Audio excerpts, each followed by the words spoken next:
Continuons avec l'écriture des lettres. Maintenant, nous allons voir les lettres qui n'ont pas besoin de ponctuation. Et donc, on va commencer par ces socles qui n'ont pas besoin de ponctuation pour les prononcer. Donc, première lettre qu'on va écrire, donc on va commencer par la socle, voilà. Ah, que, au début de la phrase, au milieu de la phrase, c'est la même chose, et à la fin de la phrase, c'est pratiquement la même chose, sauf qu'on fait un petit rond ici. Donc c'est ça. Donc si on reprend l'écriture, voilà. Début, alors on reprend, début d'un mot, au milieu d'un mot, et à la fin d'un mot. Ça c'est que, si vous vous rappelez, la phonétique c'est ça, que. Et donc, on peut dire ka, ku, ki, kun. Donc, exemple pour quelque chose qui s'écrit au début, par exemple, kitabun. Voilà.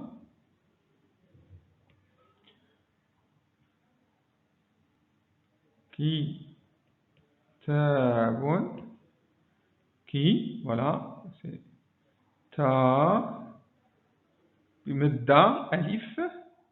Ça, c'est le alif, b. Kitab. Donc, au début du mot. Au milieu de mots. Au milieu de mots, je peux écrire. Donc, je commence par mi, ma, ek, sukun, tout, b, ce qui est écrit. Donc, kitab, c'est le livre. Maktoub, c'est celui qui subit l'action d'écriture, ce qui était écrit.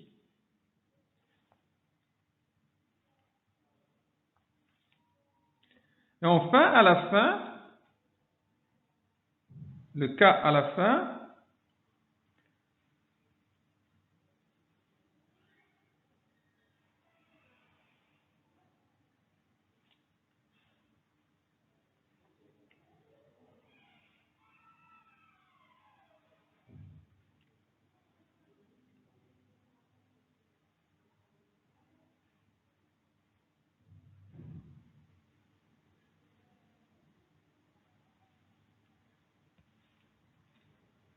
peut s'écrire comme ça, comme il peut s'écrire comme ça, isolé. Et lorsqu'il est à la fin, on peut l'écrire d'une autre manière. Vous trouvez parfois on l'écrit comme ça, un petit K à l'intérieur, c'est possible à la fin. Donc par exemple, pour à la fin, je vais dire, par exemple, soit à la fin, soit isolé, ba, birakun, birak, ça veut dire des lacs, ça veut dire des lacs.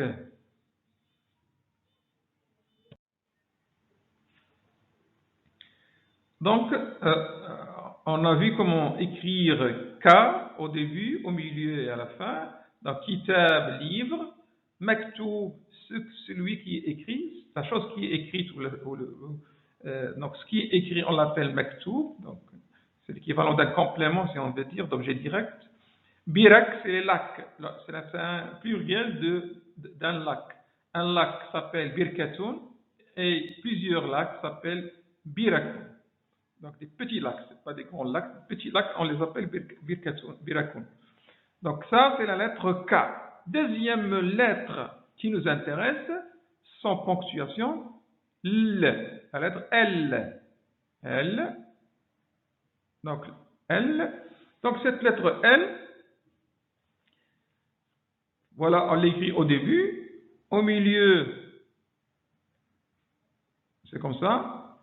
Si vous vous rappelez, c'est comme la socle de la lettre B, sauf qu'ici, quand on prolonge en haut, là. Et puis à la fin, ça s'écrit différemment. la fin, on met comme ça.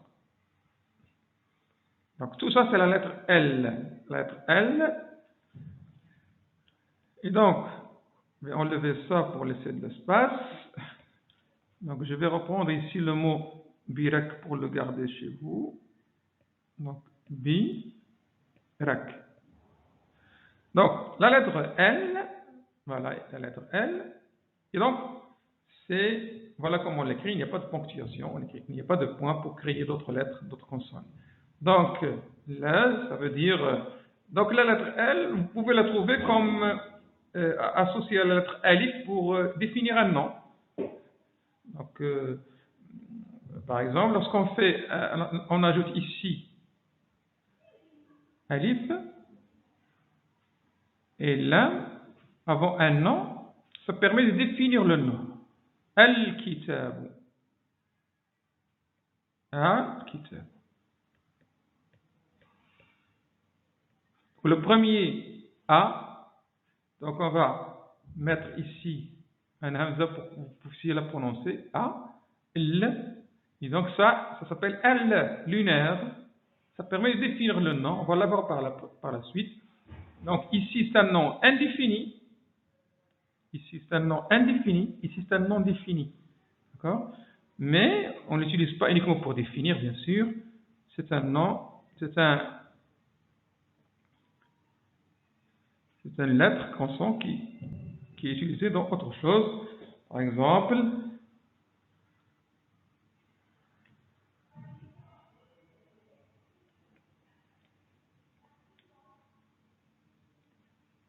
lisanun, on va écrire li, sa, n, li, sa, donc avec medda, n. Donc lisan, ça veut dire langue. La langue, on l'appelle lisan. Ici, il est indéfini. Au milieu, ça s'écrit comme ça. Donc on l'écrit comme ça. Et donc ici, on va écrire, par exemple, qalbun. Qa, voilà. On a vu le qa tout à l'heure. Qa. 2 points pour dire qa. Et un tiret pour dire, pour vocaliser fatha. Fatha. Fatha, qa, on va mettre un soukoun, puisqu'on dit l, c'est soukoun. B, vous vous rappelez de B à la fin, comment on l'écrit comme ça, à la fin. Donc, qalb, c'est quoi qalb? C'est cœur. Ici, c'est langue. On va l'effacer par la suite. Et ici, cœur. Langue, cœur. Puis à la fin,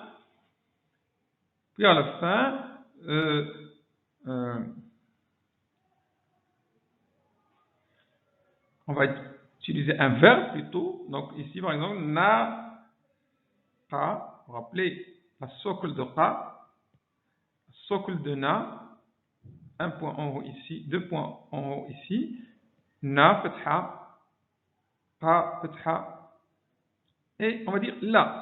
Et là, c'est un verbe qui est conjugué au passé. Ça veut dire quoi? Il a copié. Ça veut dire a copié.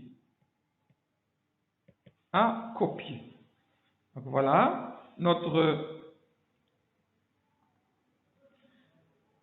L, la lettre L. Maintenant, on va voir une troisième lettre qui est la lettre M. Au début de la phrase, c'est un petit rang avec un tiret comme ça. Au début du mot, plutôt. Au milieu du mot, c'est toujours un petit rang au milieu. Et à la fin, c'est différent. On met un rond, puis on descend en bas. Donc, on va dans ce sens, puis on descend dans ce sens. Donc voilà, M, c'est la lettre M. C'est la lettre M. La lettre M, au début, au milieu et à la fin du mot. Donc on va la symboliser ou la vocaliser pour prononcer un mot. Donc comment on va prononcer? Donc on va choisir une voyelle lettre ou une voyelle symbole. Fatha, kasra. Donc l'une d'elles va servir fatha, kasra ou damma ou soukoun. Donc par exemple, la lettre M. Donc par exemple, on va dire minzar, min, ou on va dire plus facile pour vous, mar, vous voyez, fatha, soukoun, le K au milieu, le K, B, markab. Markab, c'est un bateau. Un bateau. Donc bateau, c'est markab. Au milieu,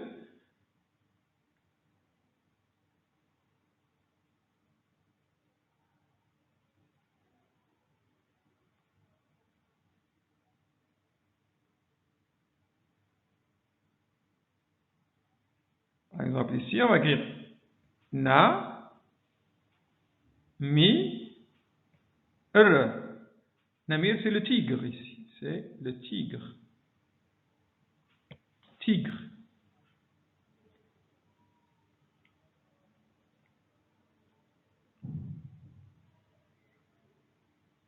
Ou bien, on peut utiliser un autre nom, par exemple. Voilà, lettre M au milieu. Et on va dire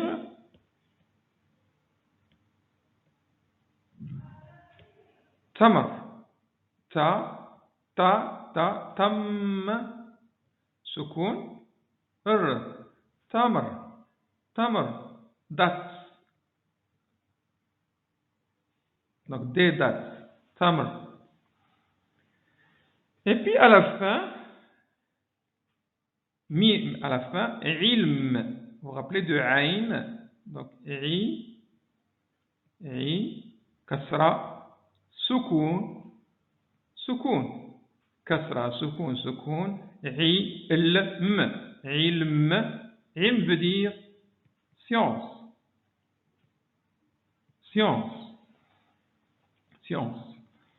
Voilà, donc on a vu Ka, La, M.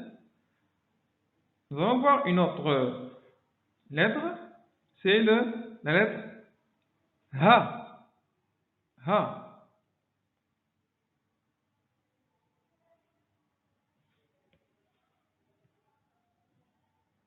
Ha au début, ça s'écrit comme ça. C'est l'équivalent de H, aspiré. Ha.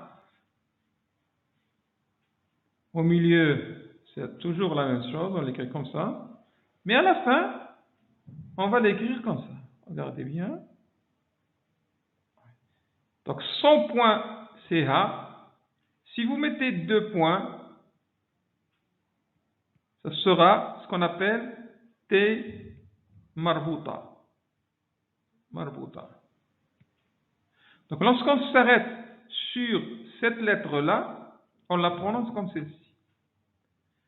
Lorsqu'on la vocalise, on la prononce comme T. Donc, il a 2 prononciations, comme T ou comme H ici. H, si on s'arrête sur la lettre, par exemple, on va voir ici, revenons, on va effacer ça, et on va écrire les 2.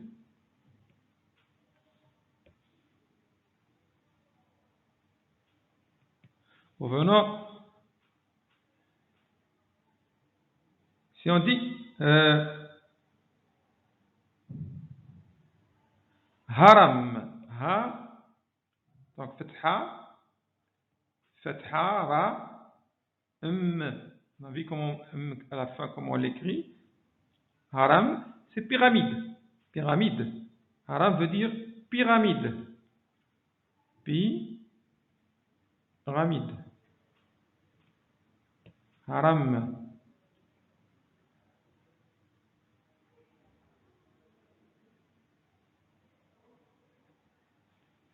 Si on dit Nahr, Na, Har, Har, ça veut dire rivière. Rivière.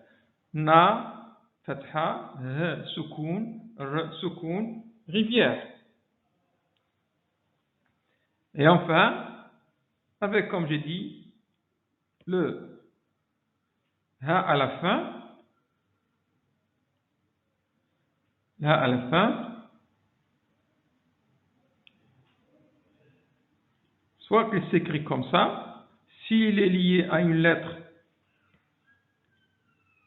revenons, on réécrit notre... Mais elle peut s'écrire, s'il est devant par exemple un Ra comme ça, on peut l'écrire comme ça à la fin. Ou l'écrire comme ça, si les lettres ont un lien comme B par exemple. Anglo. Alors, une préposition qu'on utilise, bihi. Bihi, ça veut dire par lui. Par lui. Bihi naf'alu kada wa kada. Par lui, on fait quelque chose. Bihi, bihi. Avec lui, par lui. C'est par lui. D'accord?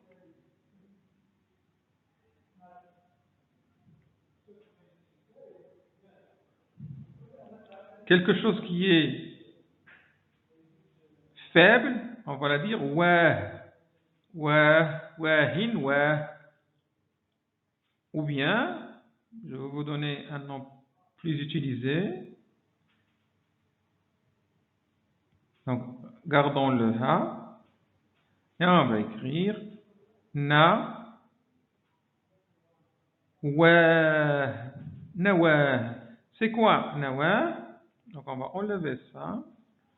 Nawa, c'est noyau. Le noyau. Nawa, noyau. Mais si on la prononce dans le milieu de la phrase, on ne va pas dire nawa, on va dire deux points ici, on va dire nawatun, nawat. Mais si on s'arrête sur le T marbota, ça s'appelle le T marbota, ça. T marbota peut s'écrire comme ça, comme peut s'écrire comme ça. Donc lorsqu'on s'arrête sur le T marbota, on la prononce comme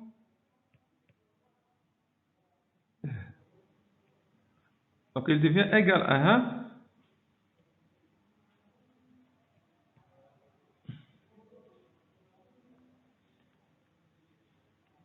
Si on s'arrête sur la prononciation. Nawat, nawatu khaliya, nawat, on s'arrête. Donc on dit, on la rend comme ça. Donc T marbota, ça c'est utilisé pour le féminin. Tout ce qui est féminin, souvent on va utiliser ça. Par exemple, on va dire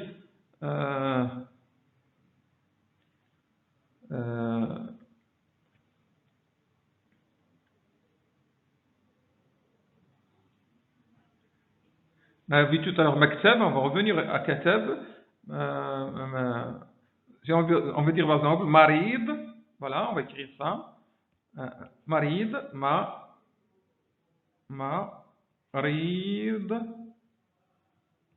Marid, donc Marid, avec un tiret en haut, Ra avec le kasra. Puis après, on a la vocalisation, la medda, la kasra prolongée. Et puis vous avez sukun, marid. Mais si on le veut, ça c'est le masculin. Si on veut la rendre féminin, elle va devenir ri. Non, pas perturber. Da. Comme ça, maridat, ça, ou ti, ou tu. Ou bien si on s'arrête, on ne va pas dire ça, on va dire marida, comme ça. À l'arrêt. À l'arrêt, marida. Marid, c'est masculin, marida, féminin. Donc voilà, pour la lettre ha, qu'il faut maîtriser parce qu'elle est utilisée pour transformer le féminin en masculin et le masculin en féminin. Et donc, pour transformer le masculin en féminin, on a besoin d'utiliser cette lettre-là. Gardez à la tête la lettre T marbouta qui ressemble à la lettre H